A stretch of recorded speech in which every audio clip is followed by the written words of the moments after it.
जय जगन्नाथ सांग माने आज आम चैनल तरफ स्कूल एवं कॉलेज पिला मानक पई एक हृदयस्पर्शी भाषण नहीं आसीछु। भाषणटी विश्व महिला दिवस उपरे। आसंतु भाषणटी आरंभ करिबा। सम्मानीय सभापति महोदय, पूज्य शिक्षक शिक्षयित्री वृंद, उपस्थित भद्रमंडली, प्रिय सहपाठीगण एवं मोर छोट बड़ भाई और भौणी माने, आज मार्च 8 तारिख विश्व महिला दिवस रे मते किछि कहिबाकु सुजोग मिलिथिबारु मु निजकु सौभाग्यशाली एवं गर्वित मने करूछि। एही अवसर रे मु समस्त नारी माननकु विश्व महिला दिवस रो शुभेच्छा जणाई मोर वक्तव्य आरंभ करूछि। नारी और पुरुषंकु नै समाज रो परिकल्पना, दुनिया को स्नेह और ममता डोरी रे बांधी रखिबार जदि कहार शक्ति अछि से हेउछि नारीर। से नारी केतेबेले स्नेह दया और क्षमार प्रतीक तो आउ केतेबेले से साजे ता परिवार पाई रक्षा कवच। जीवनर अंका बंका रास्ता रे निज धैर्यर परीक्षा दे गति करुथिबा बेले निजर पणत कानी रे निज लुह पोछि से निज शिशु पाई सर्वदा प्रदान करे धरार सबुठु सुरक्षित स्थान। नारी शक्तिर सर्वोत्कृष्ट प्रतीक तथा सृष्टिकर्तांकर सबुठु सुंदर रचना बोली कहा जाए।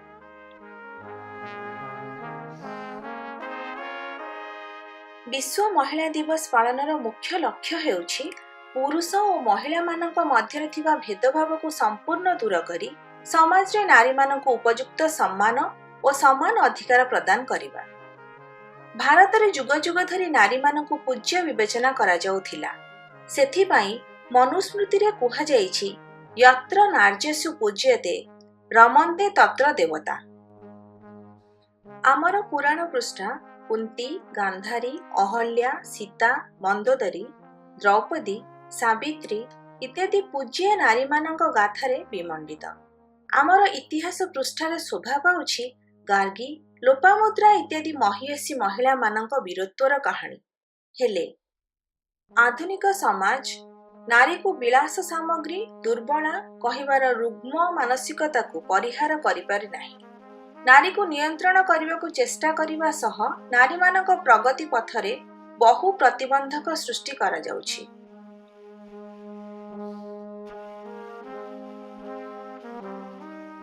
आम देश रे इंदिरा गांधी, प्रतिभा पाटिल, द्रौपदी मुर्मू परी नारी माने जेउठी देश शासनर मंग धरिछन्ती सेही देश रे एबे नारी मानक प्रति करा जाउथिबा अन्याय अत्याचार एबे एक चिंतार विषय होईछि। एबे मध्य समाज रे कन्या भ्रूण हत्या, नववधू निर्यातना, वधू हत्या इत्यादि अमानुषिक कार्य हेउछि। बाल्य विवाह परि प्रथा जोगु चपला किशोरीर पाठरे डोरी बांधी ता उपरे परिवार रो बोझ बांधी दिया जाउछि। 1903 मसीहा मार्च 8 रे प्रथमे युक्तराष्ट्र अमेरिका रे नारी जागरणर आरंभ होइथिला। आंतर्जातिक महिला दिवस 1909 मसीहा रे जातिसंघ द्वारा पालन हेबो बोली घोषणा होइथिला। यही दिन स्त्री लोक माने विभिन्न सभा समिति करी परस्पर को महिला दिवस रो शुभेच्छा दियंती। विभिन्न प्रतियोगितार आयोजन तथा विभिन्न क्षेत्र रे अग्रगणी थिबा महिला माननकु पुरस्कृत कराजे। वर्तमान समय रे नारी माने शिक्षा, स्वास्थ्य, व्यवसाय, महाकाश विज्ञान, राजनीति, समाज सेवा, गवेषणा क्षेत्र रे पुरुष सह कांध मिलाई आगको आसीछन्ति। सबु क्षेत्र रे नारी को उचित अधिकार और मर्यादा प्रदान करा जाउछि। आजिर नारी को स्वावलंबी करिबा एवं निर्भीक भावे जीवन यापन करिबा लागि महिला सशक्तिकरण कार्यक्रम मान प्रणयन करा जाइछि। 2005 मसीहा रे महिला पारिवारिक हिंसा आईन प्रणीत होईछि। 1990 रे महिला सुरक्षा लगी जातीय और राज्य स्तरीय महिला कमिशन गठन करा जाइछि।